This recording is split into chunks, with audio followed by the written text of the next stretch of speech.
It's Tuesday, January 14th, 2025, and I'm Dave Sobel. 3 things to know today. AI in action, from faster ROI to denied claims and chatbot growing pains. Regulations everywhere, AI chips, data centers, and why IT pros should brace themselves, and Microsoft's moves, higher prices, forced installs, and passkeys. Love it or leave it. This is the business of tech. In a recent study by researchers from MIT and McKinsey, over 100 companies were surveyed about their use of artificial intelligence in operations. The findings revealed a widening gap between high-performing firms and their counterparts, with top companies seeing a significantly shorter payback period for their AI investments. The study highlighted 4 key factors that distinguish these leading companies: strong executive sponsorship for AI, a shift in partnerships from academia and startups to a more developed network of consultants and industry partners, enhanced collaboration across departments, and a greater likelihood of effectively recording and managing relevant equipment data. I also know that listeners like use cases. In a development for the healthcare industry, Waystar has launched Waystar Altitude AI, an innovative solution designed to assist physicians in generating appeal letters for denied claims. The new technology aims to recover a substantial portion of the billions of dollars lost annually due to claim denials. The U.S. healthcare system reportedly loses $350 billion each year to administrative waste, with approximately $20 billion spent by hospitals and health systems on overturning denied claims. Over half of denied claims are ultimately overturned, yet the appeal process remains labor-intensive and prone to errors. A recent survey from Freshworks revealed that only 2 in 5 customer service agents find AI bots invaluable for their workload. Despite a strong desire to delegate tasks to AI, 4 in 5 teams reporting wanting to automate responsibilities such as managing online self-service portals and monitoring customer interactions for quality assurance. However, the survey indicates that customer service teams are the least comfortable with AI compared to other departments, with 2 in 5 lacking an official AI usage policy. To bridge this gap, experts suggest that leaders should introduce AI as a collaborative tool to enhance career opportunities, emphasizing hands-on experiences and real-world examples where AI assists agents rather than replacing them. The Freshworks survey also highlights that nearly half of the respondents are open to transitioning to AI-focused roles, with significant interest in leveraging AI for career advancement. Why do we care? These stories reinforce a central theme. AI is no longer a buzzword, but a strategic differentiator. However, success hinges on thoughtful implementation, addressing real-world problems, and navigating organizational and cultural barriers. Customer service teams are among the least comfortable with AI, indicating a cultural gap. Providers offering AI solutions should focus on change management, user training, and demonstrating AI as a collaborative tool. The lack of AI usage policies presents an opening for IT providers to offer consulting services around governance frameworks, ensuring ethical and efficient use of AI in customer service. Many small and mid-sized organizations lack the budget or expertise to implement the 4 success factors. Providers must develop scaled-down, affordable solutions or risk leaving the segment behind, widening the digital divide. While shifting toward industry consultants and partners can improve outcomes, the approach risks dependency on external expertise rather than building internal AI maturity within organizations. Providers must help clients strike a balance by enabling internal upskilling too, and those that do will provide lasting value. Today's episode is supported by Huntress. You want to focus on your clients and are always looking for ways to get more time. Use Huntress's fully managed cybersecurity platform to fight off cyber threats. Huntress is more than cybersecurity software for endpoints and identities. It's a 24/7 security operations center. It's security awareness training, community engagement, and dedicated partner support with an average CSAT score of 99.3%. Technology can only get you so far. Human expertise is what's needed to truly elevate and protect small businesses, and you get that with Huntress. Secure your clients and help them thrive with the #1 rated EDR for SMBs on G2. Visit huntress.com/MSP Radio to find out more. Lots of regulation news too. The U.S. Department of Commerce has announced new export controls on advanced computing chips used for artificial intelligence. While certain allied countries and universities will be exempt, the regulations aim to protect national security by preventing foreign adversaries from accessing top-tier AI technology. The Secretary of Commerce emphasized that these measures are designed to foster a trusted technological ecosystem globally. However, NVIDIA, a major U.S. chip maker, criticized the rules as excessive, and they've expressed support for the incoming Trump administration while criticizing the new artificial intelligence regulations proposed. The regulations significantly impact NVIDIA, which holds an estimated 90% share of the AI chip market. The Biden administration's rules are designed to prevent countries like China and Russia from accessing U.S. AI technology, citing national security risks associated with the systems. NVIDIA argues that these new restrictions could stifle global innovation and economic growth, reversing progress made during the previous Trump administration. President Biden signed an executive order aimed at accelerating the construction of AI data centers across the U.S. This directive instructs the Department of Defense and the Department of Energy to lease federal sites to private companies developing large-scale AI data centers and clean energy facilities. The order also prioritizes fast-tracking the permitting process for AI infrastructure, which has raised concerns among environmental and consumer advocacy groups regarding potential increases in pollution and energy costs. According to the Lawrence Berkeley National Laboratory, electricity demand from data centers has tripled over the past decade and is projected to double or triple again by 2028, consuming up to 12% of U.S. electricity. The government will require companies building these facilities to cover all associated costs and ensure that the electricity used comes from clean sources. The U.S. Department of Health and Human Services has proposed significant changes to the HIPAA security rule, aiming to strengthen cybersecurity measures within healthcare organizations.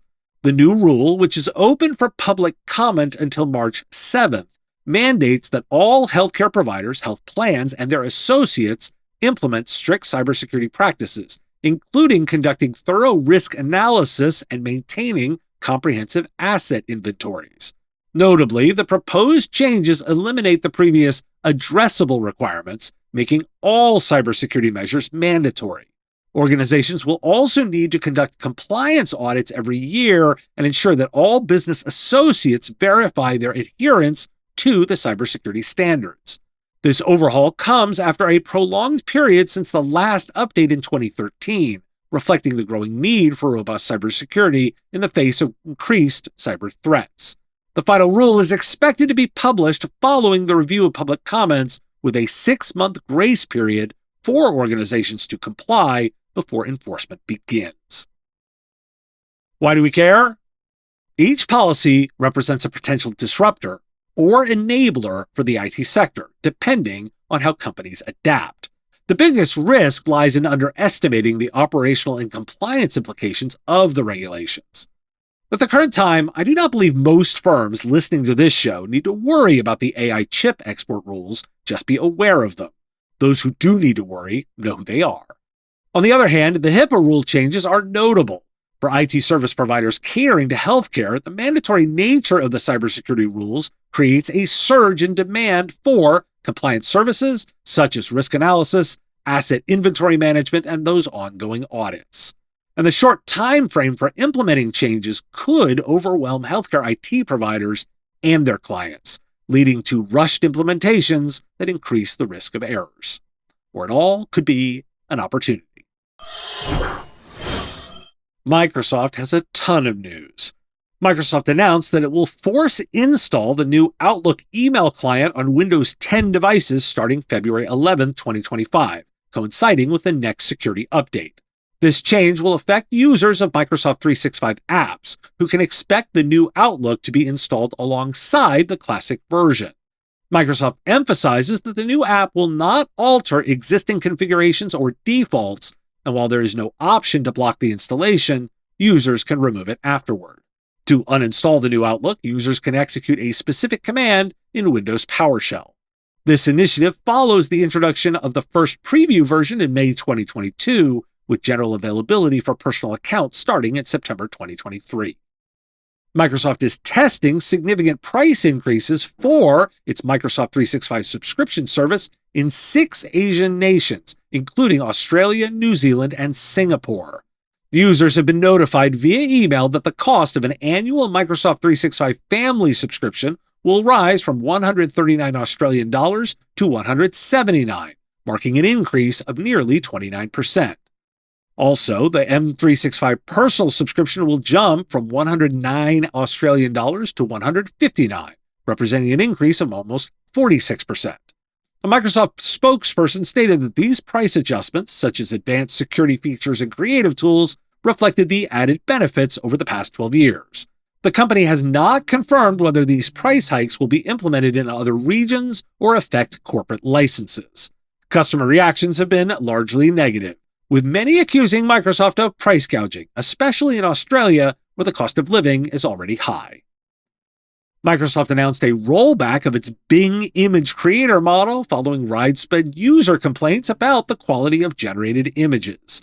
The new model, based on OpenAI's DALL-E 3, promised faster and higher quality image creation, but failed to meet expectations, leading to dissatisfaction on platforms like Reddit. Users noted that the new version produced less realistic images and lacked detail, with some describing it as weirdly cartoonish and lifeless. In response to the backlash, Microsoft plans to revert to the previous model, DALL-E 3, to address these issues. The transition process is expected to take 2 to 3 weeks to complete. And Microsoft is pushing for wider adoption of Passkeys, revealing a 10% decrease in password usage and a staggering 987% increase in passkey usage due to changes in the user experience. The company has not disclosed the total number of passkey users, but anticipates that hundreds of millions will adopt passkeys in the coming months. The Fast Identity Online Alliance recently reported that more than 15 billion online accounts can use passkeys, with Google claiming 800 million of its accounts are now utilizing the technology, up from 400 million earlier this year. Despite these advancements, Microsoft acknowledges potential challenges, including device security and user accessibility, as it aims for a future with fewer passwords. Why do we care? Microsoft's approach, leaving users no option to block installation, could cause pushback from both consumers and businesses. IT providers managing fleets of devices may face frustrated clients needing help to remove or disable the app. It adds to administrative overhead from MSPs. It could also lead to a swell of shadow IT risks. This might all get worse if those pricing increases spread. This price increase could push cost-conscious users and small businesses towards platforms like Google Workspace, especially in regions with high costs of living. IT providers should be ready to offer migration services or position themselves as advisors on cost-effective solutions. From forced app installations to price hikes, Microsoft is doubling down on its ecosystem dominance, often at the expense of user choice. Providers should prepare for client pushback and focus on mitigating friction. Are you ready to get your brand in front of the tech leaders shaping the future of managed services? Here at the Business of Tech, we offer flexible sponsorship opportunities to meet your needs, whether it's live show sponsorship, podcast advertising, event promotion, or custom webinars.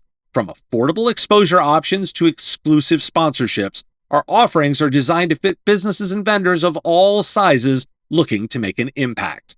Prices start at just $500 per month, making our packages a fraction of typical event sponsorship costs. Be a part of the conversation that matters to IT service providers worldwide.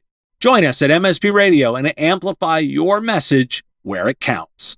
Visit mspradio.com/engage today to explore all the ways we can help you grow. Thanks for listening. It is National Dress Up Your Pet Day, National Hot Pastrami Sandwich Day, and National Shop for Travel Day. A transparency note for my YouTube viewers.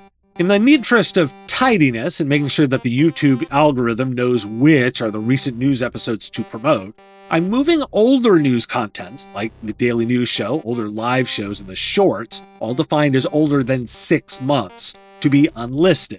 They'll be remaining accessible via playlists at the bottom of the channel. They all remain within the main podcast feed, both on YouTube and within the audio feed of all the podcast platforms, as well as in audio form on my website. Additionally, all the stories from the show are available on the website at businessup.tech. As a news provider, I want to be transparent about where things are. As always, if you have questions, let me know. The Business of Tech is written and produced by me, Dave Sobel, under ethics guidelines posted at businessof.tech. If you've enjoyed the show, make sure you've subscribed or followed on your favorite platform. It's free and helps directly. Give us a review, too.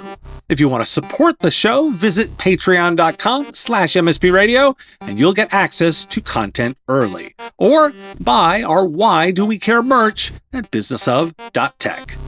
Have a question you want answered? We take listener questions, send them in, ideally as a voice memo or video to question@mspradio.com. I answer listener questions live on our Wednesday live show on YouTube and LinkedIn. If you've got a comment or a thought on a story, put it in the comments if you're on YouTube, or reach out on LinkedIn if you're listening to the podcast. And if you want to advertise on the show, visit mspradio.com/engage. Once again, thanks for listening, and I will talk to you again on our next episode. Part of the MSP Radio Network.